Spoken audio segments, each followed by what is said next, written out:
Memórias de um Suicida. Primeira parte, Os Réprobos. Capítulo 5, O Reconhecimento.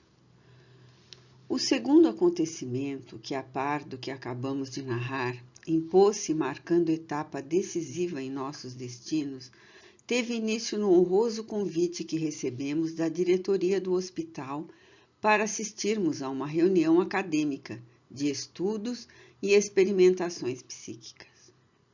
Como sabemos, Jerônimo negara-se a não ir ao convite e, por isso, na tarde daquele mesmo dia em que visitara a família, enquanto nos dirigíamos à sede do departamento, a fim de a ela assistir, ele, presa de desolação profunda, de supremo desconforto, solicitava a presença de um sacerdote, pois confessava-se católico romano e seus sentimentos impeliam-no à necessidade de assim se aconselhar e reconfortar-se, a fim de revigorar a fé no poder divino e serenar o coração que, como nunca, sentia despedaçado.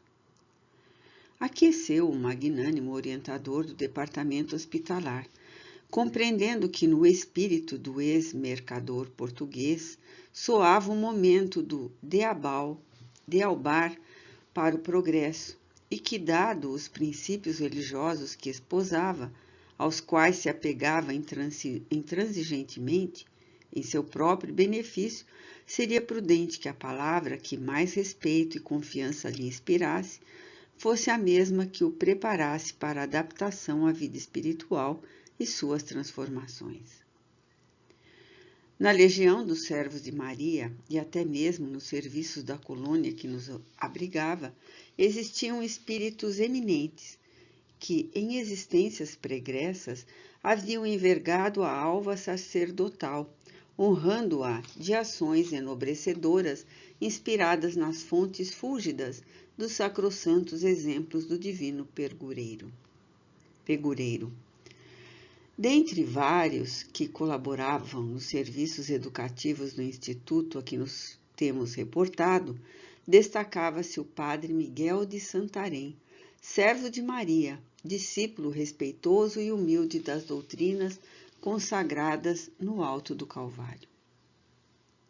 Era o diretor do isolamento, instituição que, como sabemos, anexa ao Hospital Maria de Nazaré, exercia métodos educativos severos, mantendo inalteráveis disciplinas por hospedar em seus domínios apenas individualidades recalcitrantes, prejudicadas por excessivos prejuízos terrenos ou endurecidos nos preconceitos insidiosos e nas mágoas muito ardentes do coração. Portador de inexcedível paciência, exemplo respeitável de humildade, cordura e conformidade, aureolado por súbitos sentimentos de amor aos infelizes e transviados, e tocado de paternal compaixão por quantos espíritos suicidas soubesse existir, era o conselheiro que convinha, o mentor adequado aos internos do isolamento. Além de sacerdote, era também filósofo profundo, psicólogo e cientista. Havia muito em existência pregressa, cursara doutrinas secretas na Índia, conquanto depois tivesse outras migrações terrestres, provando sempre as melhores disposições para o desempenho do apostolado cristão. Entre estas, a última fora passada em Portugal, onde recebera o nome acima citado, continuando a usá-lo no além-túmulo, bem assim a qualidade de religioso sincero e probo. Irmão Teócrito entregou o penitente Jerônimo a esse obreiro devotado, certo de sua capacidade para resolver problemas de tão espinhosa natureza.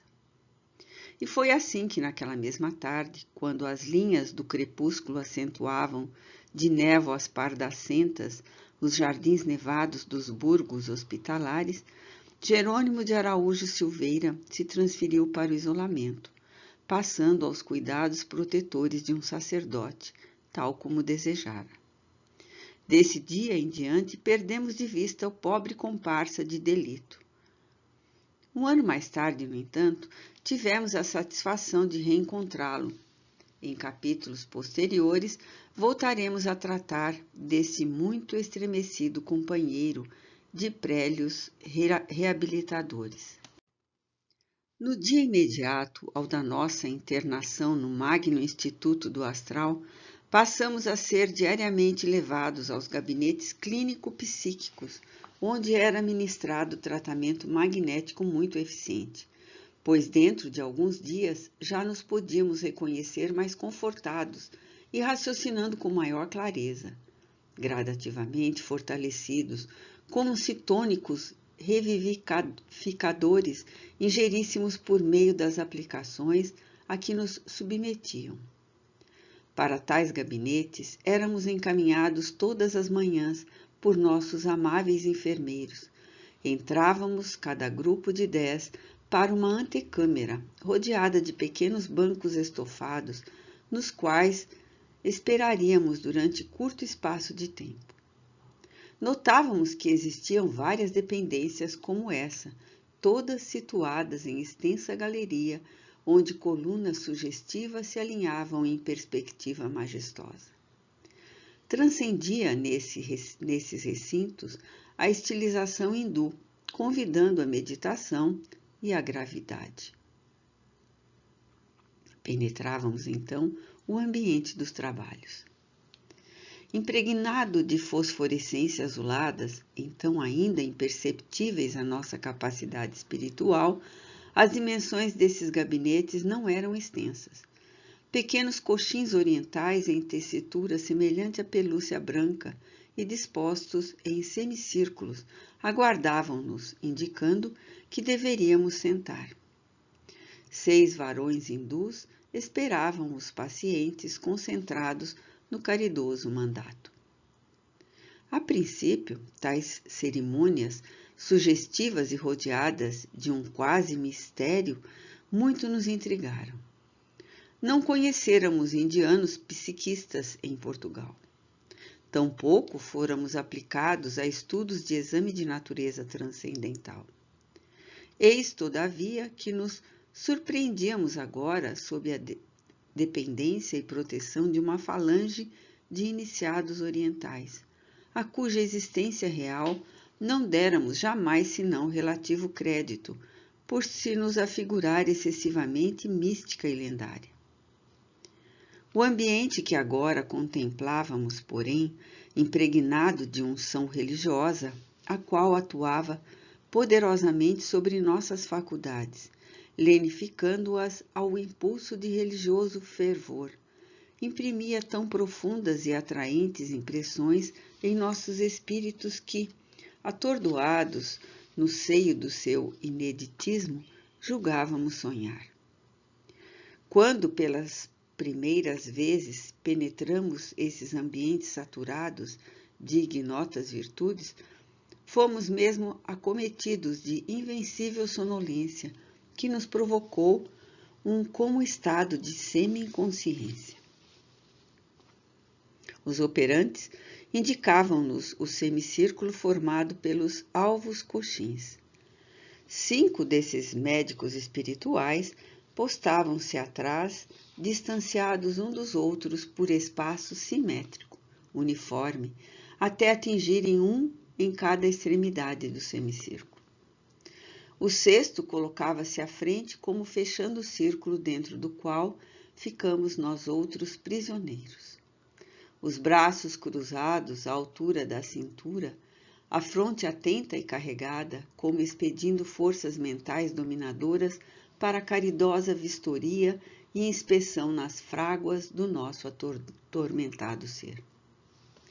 Em surdina, vibravam ao nosso redor sussurros harmoniosos de prece, mas não saberíamos distinguir se oravam, invocando as excelsas virtudes do médico celeste para nosso refrigério, ou se nos advertiam e doutrinavam. O que não nos deixavam dúvidas, por se impor à evidência, era que atravessavam nosso pensamento com os poderes mentais que possuíam, devassavam nosso caráter, examinando nossa personalidade moral, a fim de deliberarem sobre a corrigenda mais acertada, qual o cirurgião investigando as vísceras do cliente para localizar a enfermidade e combatê-la. Tal certeza infundia-nos múltiplas impressões, a despeito do singular estado em que nos encontrávamos.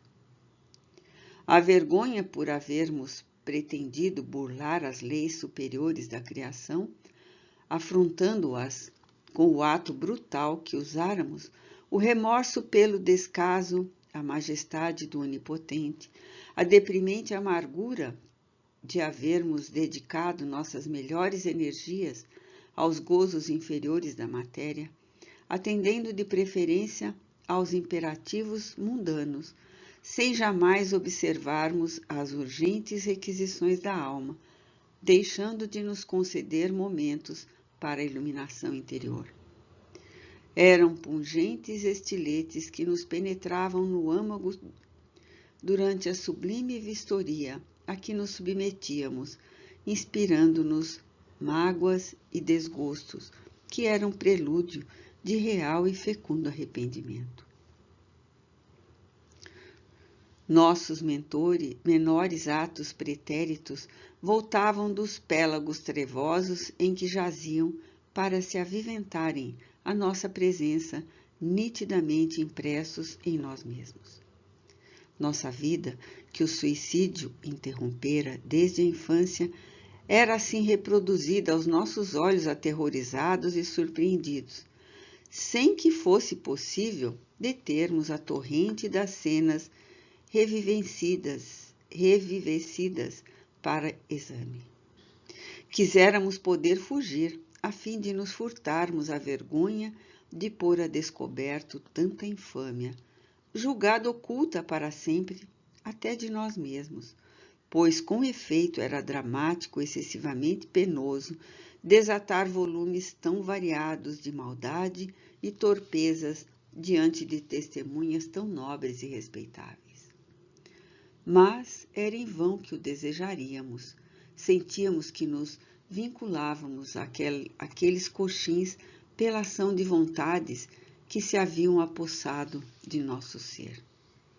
Ao fim de alguns minutos, porém, suspendiam a operação. Esvaía-se o torpor.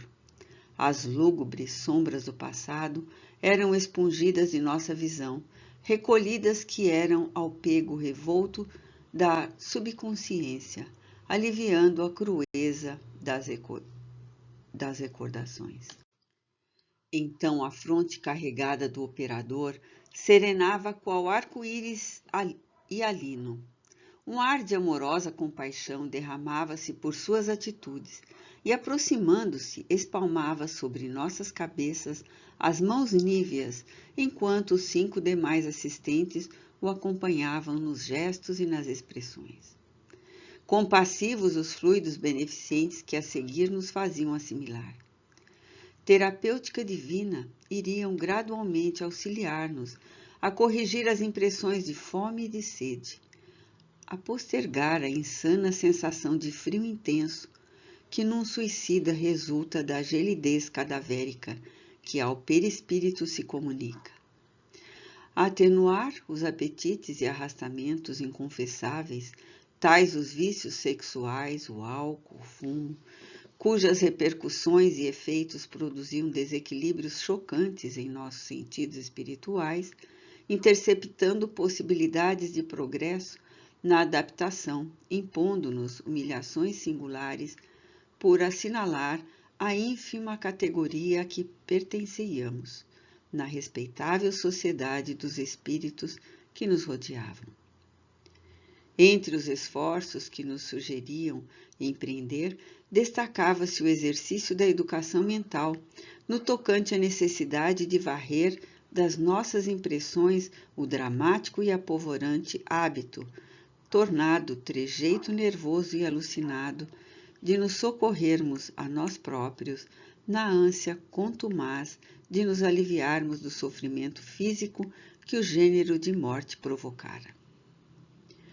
Como ficou explicado, havia aqueles que se preocupavam em estancar hemorragias.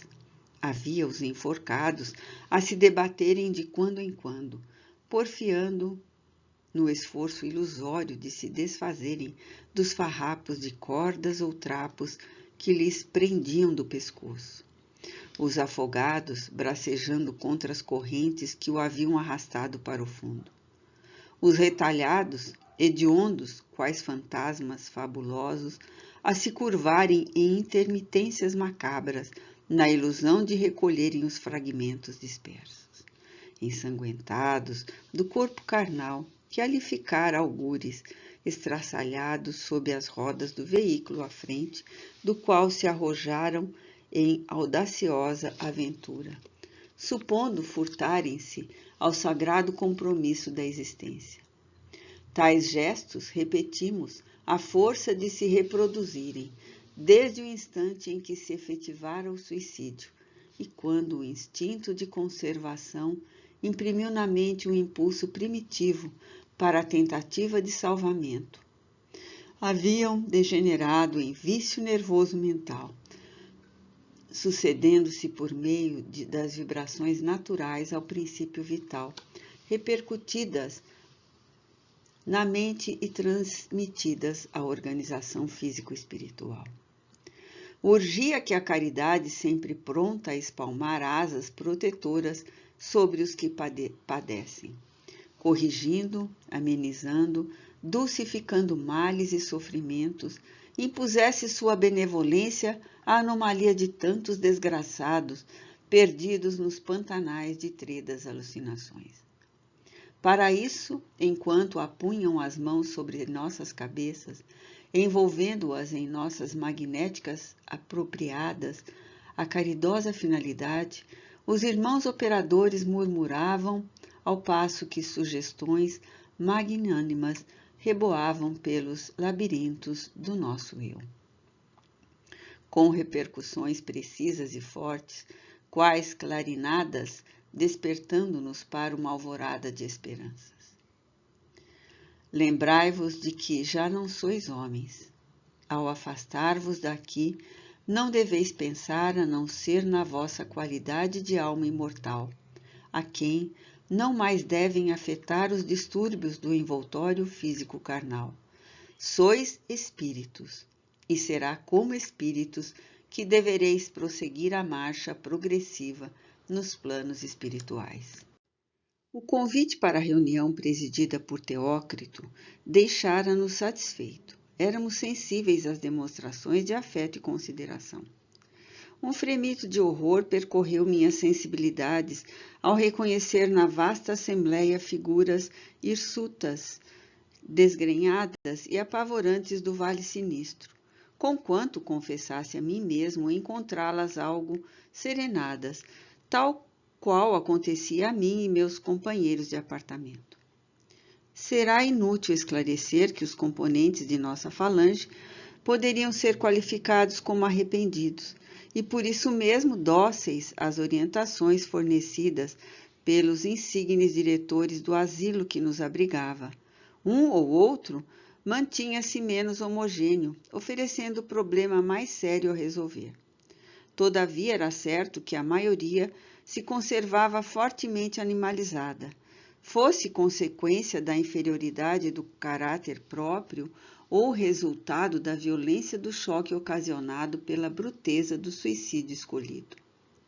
Dentre estes destacavam-se os retalhados, afogados, despenhados de grandes alturas, etc., etc. Atordoados, como que atoleimados, não era com facilidade que conseguiam suficiente dose de raciocínio para compreender as imposições da vida espiritual. Ocupavam eles o asilo do manicômio por inúmeras conveniências, entre outras as que arrastavam a necessidade de encobri-los à nossa visão, pois repugnava-nos a presença deles, excitando impressões desarmoniosas, prejudiciais à serenidade de que carecíamos para o restabelecimento.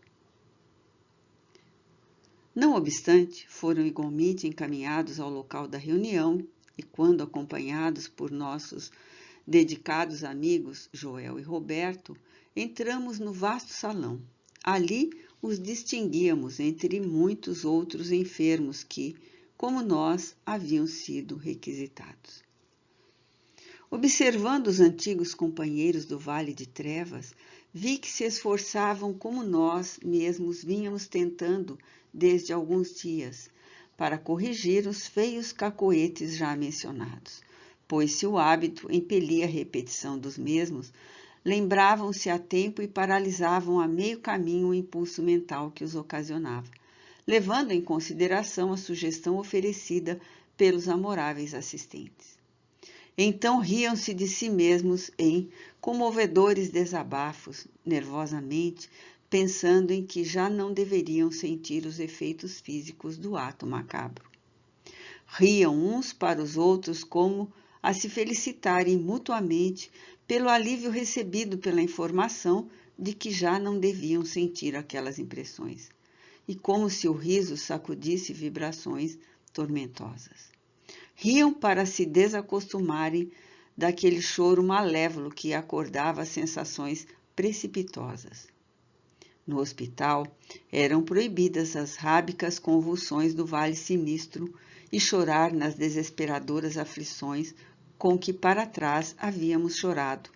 Era destampar a comporta das torrentes das agonias que a caridade sacrossanta de Maria minorava por intermédio do desvelo dos seus servos.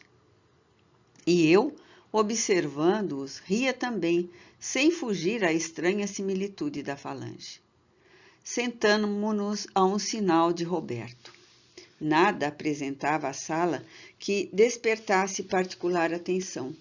Contudo, se insuficiente não fora o grau de visão de que dispunhamos para alcançar as sublimes manifestações de caridade em que nosso derredor pululavam, teríamos notado que delicadas vaporizações fluídicas, como orvalho refrigerante e ameno, deliam-se pelo recinto, impregnando-o de dúlcidas vibrações. A um ângulo do tablado que no fundo do salão defrontava a assembleia, notava-se um aparelho muito semelhante aos existentes nas enfermarias, conquanto apresentasse certas particularidades.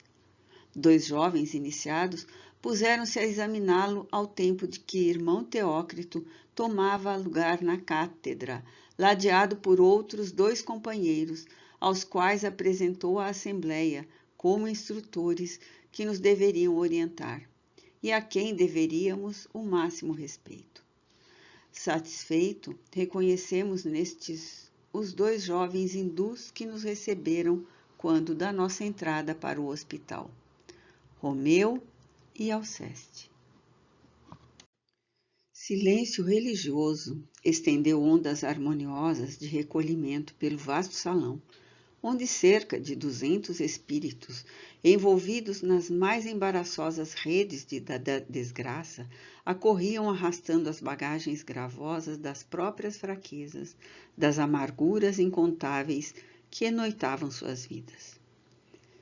Desciam sobre as latitudes do nosso merencório cantão as nuanças tristonhas do crepúsculo, que ali muitas vezes arrancava lágrimas de nossos corações, tal a pesada melancolia que infundia em derredor. 6 melodiosas pancadas de um relógio que não víamos ecoaram docemente na amplidão da sala, como anunciando o início da reunião. E cântico harmonioso de prece, envolvente e emocional, elevava-se em surdina como se até nossa audição chegasse por meio de ondas invisíveis do éter, provindo de local distante, que não poderíamos avaliar. Enquanto se desenhava em uma tela junto à cátedra de irmão Teócrito o sugestivo quadro da aparição de Gabriel à Virgem de Nazaré, participando a descida do Redentor às ingratas praias do planeta. Era um instante amorável do Ângelus. Levantando-se, o diretor fez breve e emocionante saudação a Maria, apresentando-nos reunidos pela primeira vez para uma invocação. Doce refrigério estendeu-se sobre nossos corações. As lágrimas irromperam e emoções gratas ergueram-se dos túmulos íntimos em que jaziam acordadas pelas lembranças do lar paterno, da infância longínqua de nossas mães, a quem nenhum de nós certamente amara devidamente, a ensinar-nos, ao pé do leito, o balbucio sublime da primeira oração. Como tudo isso estava distante, quase apagado sob as voragens das paixões e das desgraças daí consequentes. E eis que, inesperadamente, tais lembranças ressuscitavam almo fantasma que vinha para se impor com o sabor de ósculos maternos em nossas frontes abatidas. Fundas saudades dilataram nossos pensamentos, predispondo-os à ternura do momento grandioso que nos ofereciam como oportunidade abençoada. Seria longo enumerar minúcias das belas quanto proveitosas sequências dos ensinamentos e experiências que passávamos a receber desde essa tarde memorável, os quais integravam o melindroso tratamento a ser ministrado, espécie de doutrinação terapêutica moral, com ação decisiva sobre reações necessárias à reeducação de que tínhamos urgência. Diremos apenas que, nessa primeira aula, fomos submetidos a operações tão melindrosas, levadas a efeito no nosso senso íntimo, que a incerteza quanto ao estado espiritual para o qual resvaláramos foi hábil e caridosamente removida de nossa compreensão, deixando que a luz da verdade, sem constrangimentos, se impusesse à evidência. Ficamos categoricamente convencidos da nossa qualidade de espíritos, separados do envoltório corporal terreno, o que até então, para a maioria, era motivo de confusões acerbas, de assombros incompreensíveis. E tudo se desenrolou singelamente, sendo nós próprios os compêndios vivos usados para as magníficas instruções, as operações irrefutáveis. Vejamos como os eruditos, instrutores, levavam a cabo o sacrossanto mandato. Belarmino de Queiroz e Souza, que, como sabemos, era a individualidade portadora de vasta cultura intelectual, além de ser adepto das doutrinas filosóficas de Augusto Comte, foi convidado, dentre outros que depois receberam o privilégio, a subir ao estrado onde se realizaria a formosa experiência instrutiva. Devemos observar que irmão Teócrito tomava parte em tão delicada cerimônia como presidente de honra, lente insigne dos lentes em ação. Colocaram o ex-professor de línguas à frente do aparelho luminoso que despertara nossa atenção à chegada, ao qual ligaram-no por um diadema preso a tênues fios que se diriam cintilas imponderáveis de luz. Enquanto Alceste o ligava, Romeu informava-o em tom assaz grave de que conviria voltasse a alguns anos passados de sua vida, coordenando os pensamentos a rigor na sequência das recordações e partindo do momento exato em que a resolução trágica se apossara das suas faculdades, para que tal conseguisse, auxiliava-o, revigorando sua mente com emanações generosas que de suas próprias forças extraía. Belarmino obedeceu passível e dócil a uma autoridade para a qual não possuía forças capazes de desagradar.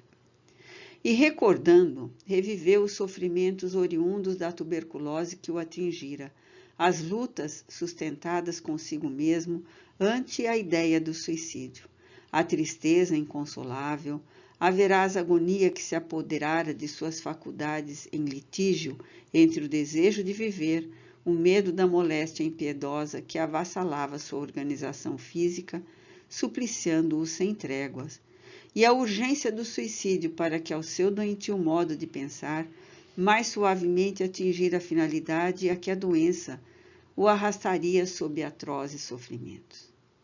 À proporção que se aproximava o desfecho, porém, o filósofo comtista esquivava-se, recalcitrando a ordem recebida. Suores gelados como lhe banhavam a fronte ampla de pensador, na qual o terror mais e mais se acentuava, estampando expressões de desespero a cada novo arranco das dolorosas reminiscências. Entretanto, o que mais surpreendia era que na tela fosforescente a qual se ligava iam se reproduzindo as cenas evocadas pelo paciente. Fato empolgante que a ele próprio, como a assistência, facultava a possibilidade de ver, de presenciar todo o amaro drama que precedeu o seu ato desesperador e as minúcias emocionantes e lamentáveis do execrável momento. A este seguiam-se as tormentosas situações de além-túmulo que lhe foram consequentes. O drama abominável que o surpreendera, as confusas sensações que durante tanto tempo o mantiveram enlouquecido.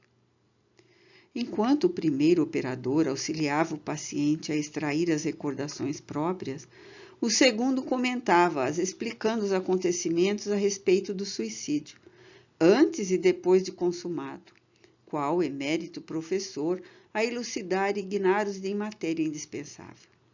Fazia-o mostrando os fenômenos decorrentes do desprendimento do ser inteligente do seu casulo de limo corporal, violentado pelo desastroso gesto contra si mesmo praticado.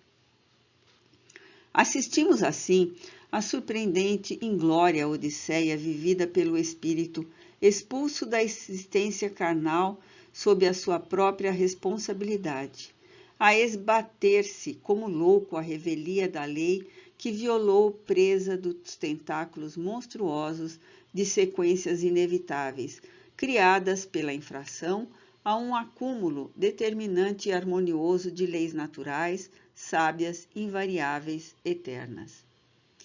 Esses extraordinários panoramas vieram anular as convicções materialistas do filósofo comtista, já bastante estremecidas, permitindo-lhe positivar em si mesmo, com minucioso exame, a separação do seu próprio astral do envoltório de lama corporal que se revestia, sobrevivendo lucidamente apesar do suicídio e da decomposição cadavérica.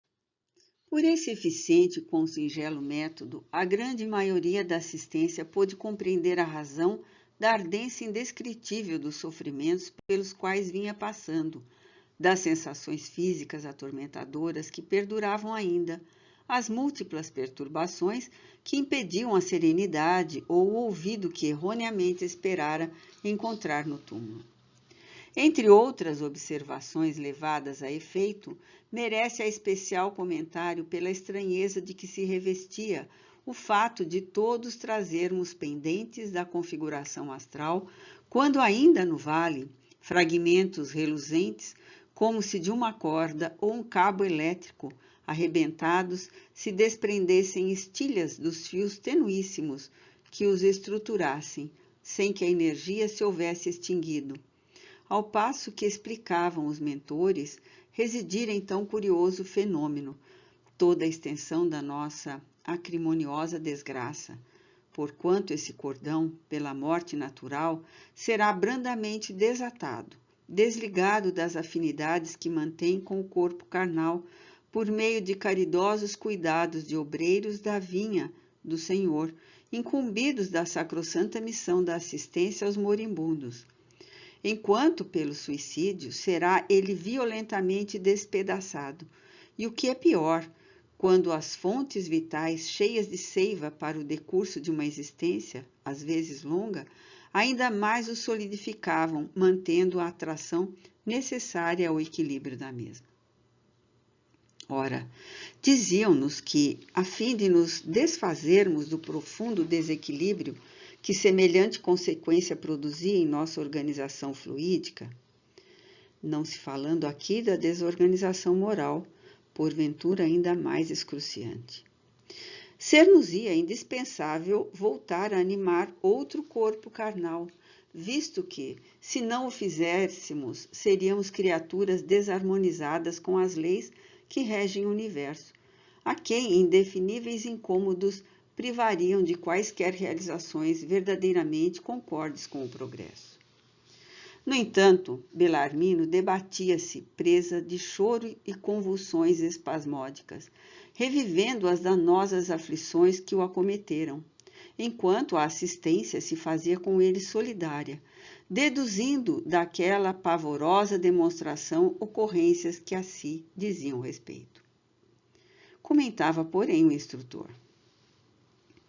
Podereis observar, meus amigos, que, justamente porque o homem desejou furtar-se à existência planetária pelas enganosas escarpas do suicídio, não se eximiu absolutamente de nenhuma das amargurosas situações que o desgostavam. Antes, acumulou desditas novas, quiçá mais ardentes e pungitivas, a bagagem dos males que dantes o afetavam, os quais seriam certamente suportáveis se educação moral sólida, estribada ao cumprimento do dever, lhe inspirasse as ações diárias. Essa educação orientadora, conselheira, salvadora, portanto, de desastres como o que lamentamos neste momento, o homem somente não a tem adquirido no próprio cenário terreno, onde é chamado a realizações imperiosas, porque não a quer adquirir, visto sobejarem em torno de seus passos, no orbe de sua residência, instruções e ensinamentos capazes de conduzi-lo às alvoradas redentoras do bem e do dever. O incauto viajeiro terreno, porém, há preferido sempre desperdiçar oportunidades benfazejas, proporcionadas pela divina providência, com vistas ao seu engrandecimento moral e espiritual, para mais livremente englobar-se às sombras insidiosas das paixões mantenedoras, dos vícios e desatinos, que o impelem ao irremediável tombo para o abismo. No torvelinho das atrações mundanas, como no embater das provações que o excruciam, ao choque das vicissitudes diárias, inalienáveis ao meio em que realiza as experimentações para o progresso, como na fruição das doçuras fornecidas pelo lar próspero e feliz, jamais ao homem ocorre quaisquer esforços empreender para a iluminação interior de si mesmo, a reeducação moral, mental e espiritual, cuja necessidade inapelavelmente se impõe ao porvir que seu espírito será chamado a conquistar pela ordem natural das leis da criação. Ele nem mesmo compreende que possui uma alma dotada dos germes divinos para a aquisição de excelentes prendas morais e qualidades espirituais eternas. Germes cujo desenvolvimento lhe cumpre operar e aprimorar por meio do glorioso trabalho de ascensão para Deus, para a vida imortal. Ignora ser justamente no cultivo desses dons que reside o segredo da obtenção perfeita dos ideais mais caros que acalente dos sonhos venerados que suspira concretizar. E mais, que, desprezando o ser divino que em si palpita, o qual ele próprio é o seu espírito imortal, descendente que é do Todo-Poderoso, dá-se voluntariamente à condenação pela dor, resvalando pelos ominosos desvios da animalidade e, quiçá, do crime, os quais, necessariamente, arrastarão a lógica das reparações, das renovações e experiências dolorosas nos testemunhos da reencarnação, quando mais suave se tornaria a jornada ascensional, se meditasse prudentemente, procurando investigar a própria origem e o futuro que lhe compete alcançar. Foi essa fatal ignorância que vos impeliu à desoladora situação em que hoje vos afliges, meus caros irmãos. Mas a qual nosso fraterno interesse, inspirado no exemplo do Divino Cordeiro, tentará remediar. Não obstante, só o tempo que os vossos próprios esforços, em sentidos opostos aos verificados até agora, serem indispensáveis como a mais acertada tentativa em prol da recuperação que se impõe. Como vedes, destruístes o corpo material, próprio da condição do espírito reencarnado na Terra, único que teimáveis reconhecer como absoluto padrão de vida. No entanto, nem desaparecestes como desejáveis, nem vos liberastes dos dissabores que vos desesperam. Viveis, viveis ainda, vivereis sempre, vivereis por toda a consumação dos evos, uma vida que é imortal, que jamais se extinguirá dentro do vosso ser, jamais deixando de projetar sobre a vossa consciência o impulso irresistível para a frente, para o mais além. É que sois a candeia de valor inestimável, fecundada pelo foco eterno que entorna de sua imortalidade sobre toda a criação que de si irradiou, concedendo-lhe as bênçãos do progresso através dos evos, até atingir a plenitude da glória na comunhão suprema do seu seio.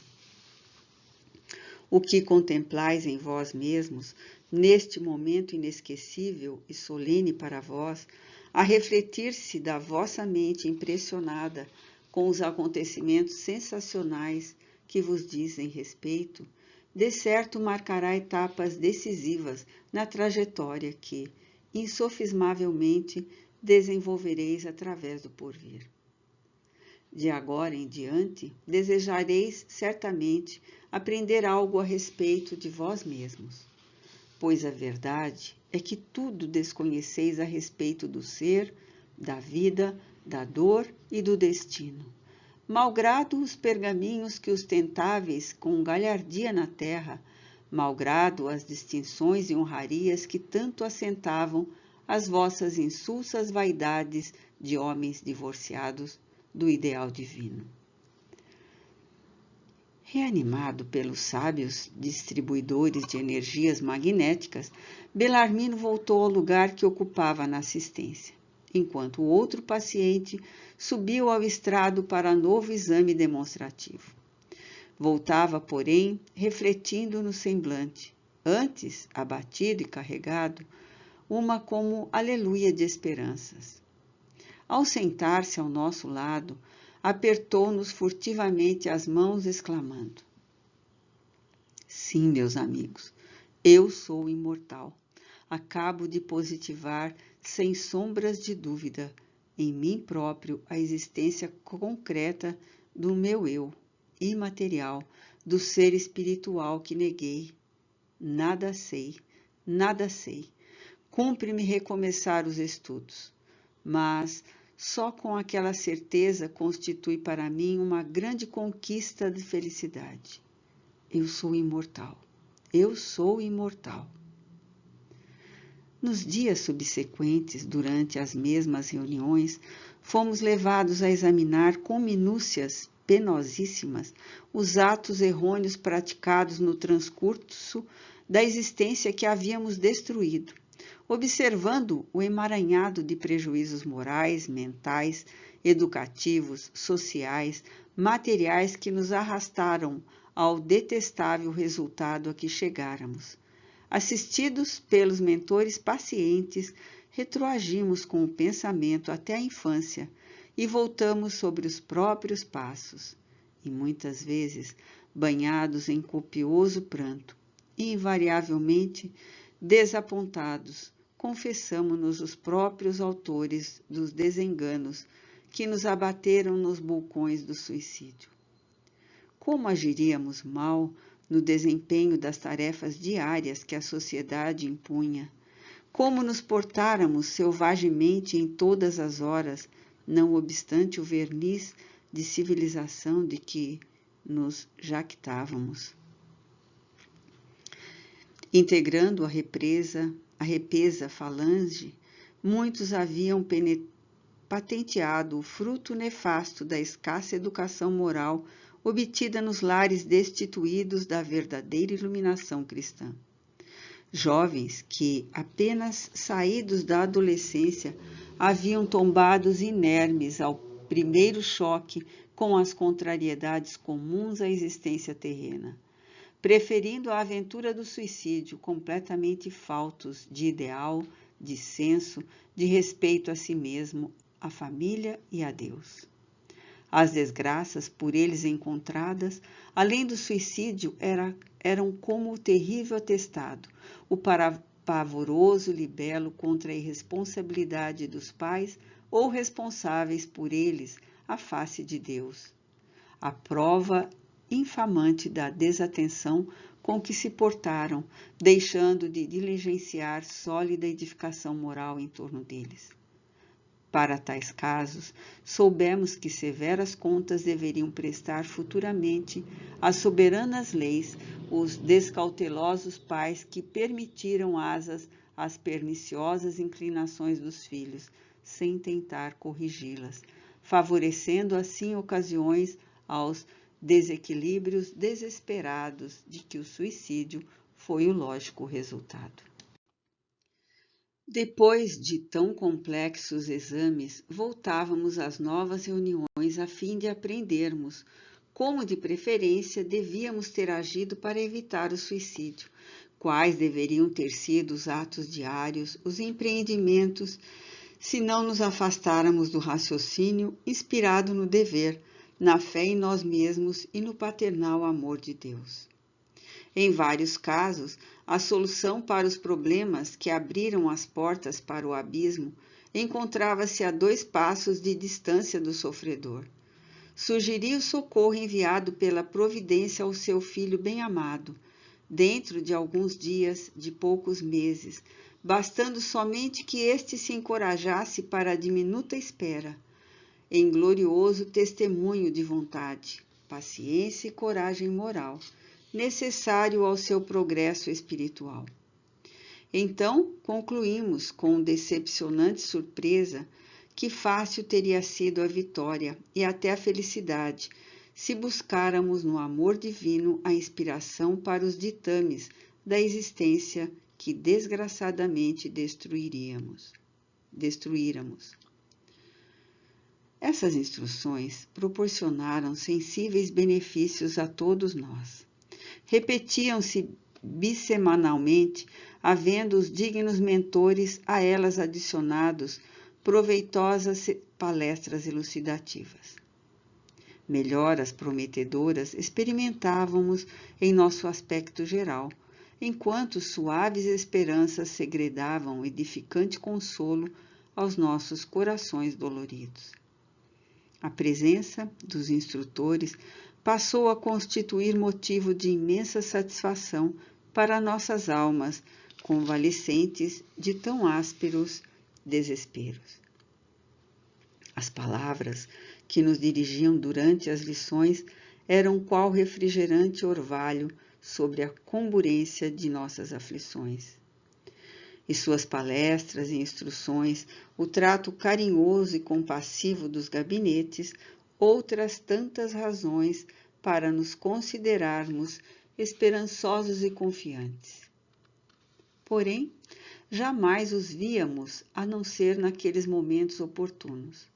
E quando em presença deles, tanto nos intimidávamos, apesar da ternura que nos dispensavam, que não nos animávamos a pronunciar sequer um monossílabo sem primeiramente sermos interpelados.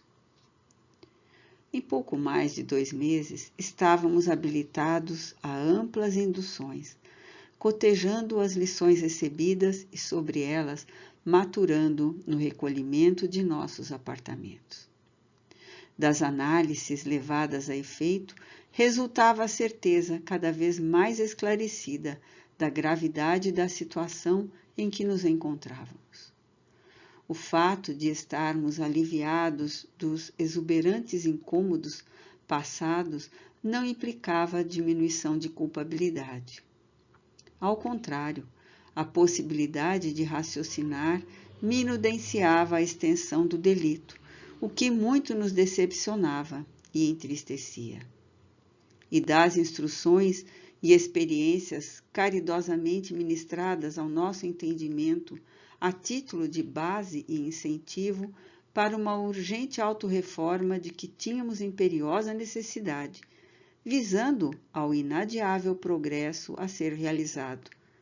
Destacaremos este esquema que enfeixaremos nestas singelas anotações de além-túmulo.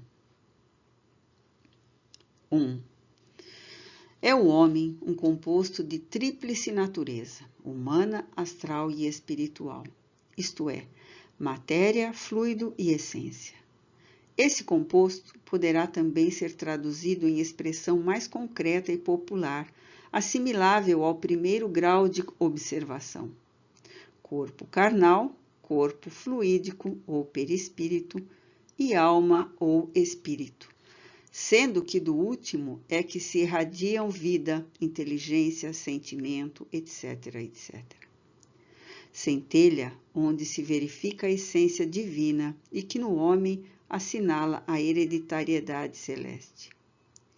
Desses três corpos, o primeiro é temporário, obedecendo apenas à necessidade das circunstâncias inalienáveis que contornam o seu possuidor, fadado à desorganização total por sua própria natureza putrescível, oriunda do limo primitivo, é o de carne. O segundo é imortal e tende a progredir, desenvolver-se, aperfeiçoar-se por meio dos trabalhos incessantes nas lutas dos milênios.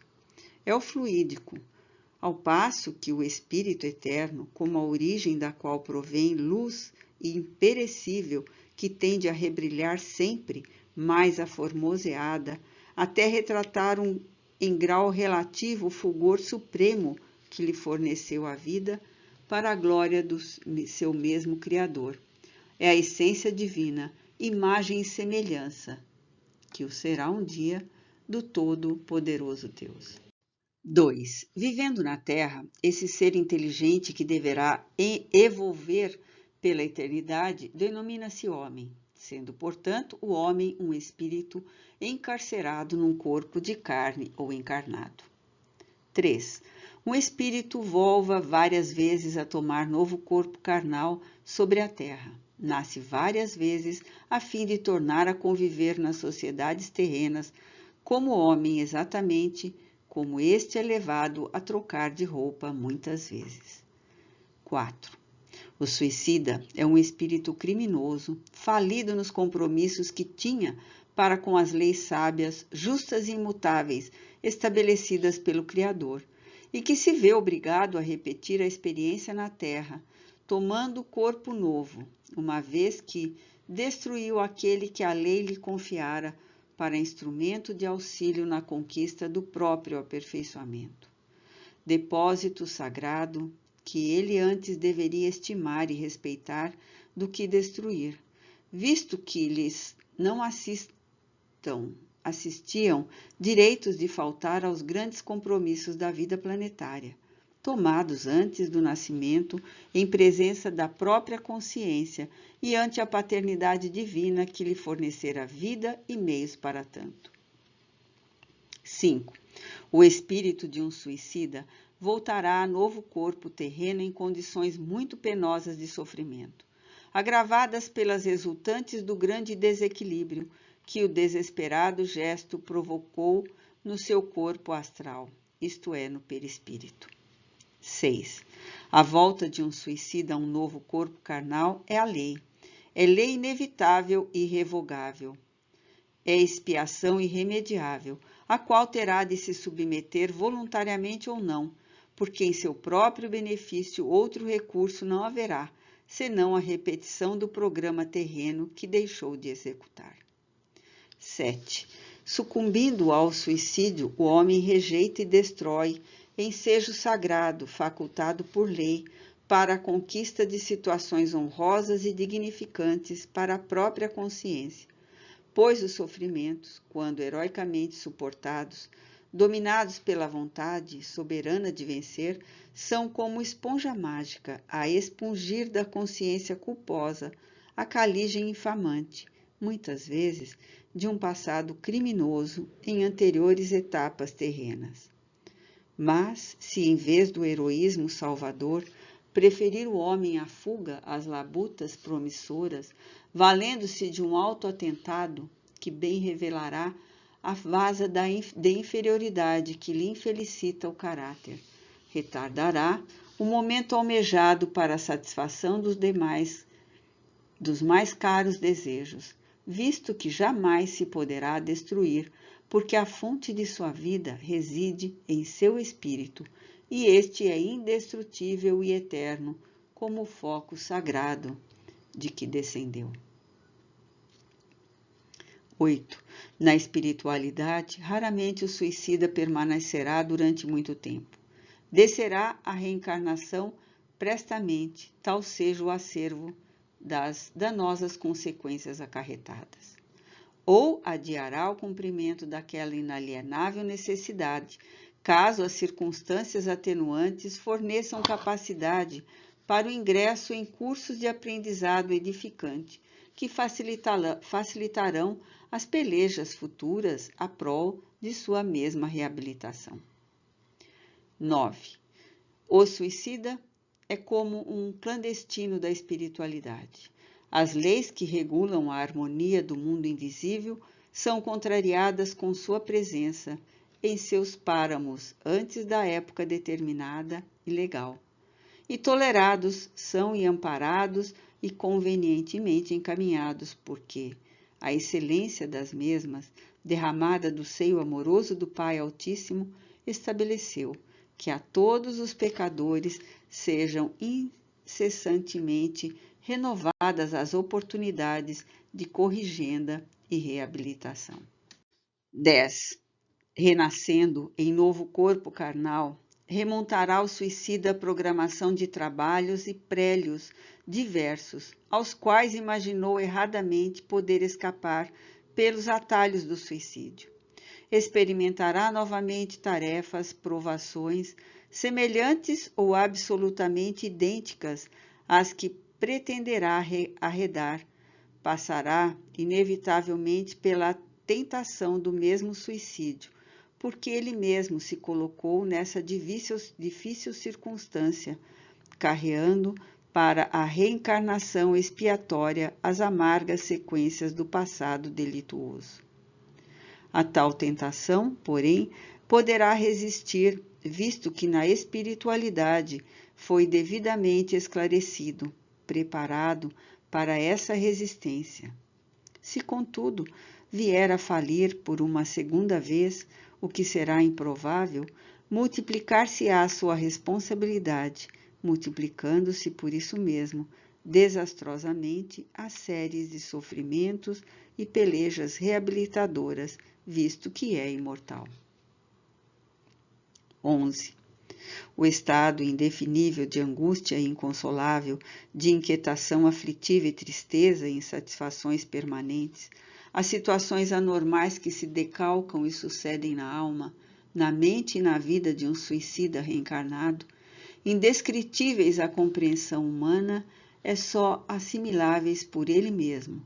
Somente lhe permitirão o retorno à normalidade ao findar das causas que a provocaram, após existências expiatórias, testemunhos severos em que seus valores morais serão duramente comprovados, acompanhando-se de lágrimas ininterruptas, realizações nobilitantes, renúncias dolorosas de que se não poderá isentar, podendo tão dificultoso labor dele exigir a perseverança de um século de lutas, de 2 séculos, talvez mais. Tais sejam o grau dos próprios deméritos e as disposições para as refregas justas e inalienáveis. Tais deduções não nos deixam absolutamente ilusões acerca do futuro que nos aguarda. Cedo, portanto, compreendemos que na espinhosa atualidade que vivíamos, Um roteiro único apresenta-se como recurso a possíveis suavizações em porvir, cuja distância não podíamos prever. Submetermos-nos aos imperativos das leis que havíamos infringido, observarmos conselhos e orientações fornecidos por nossos amorosos mentores, deixando-nos educar e guiar ao sabor do seu alto critério, como ovelhas submissas e desejosas de encontrar o consolo supremo de um aprisco.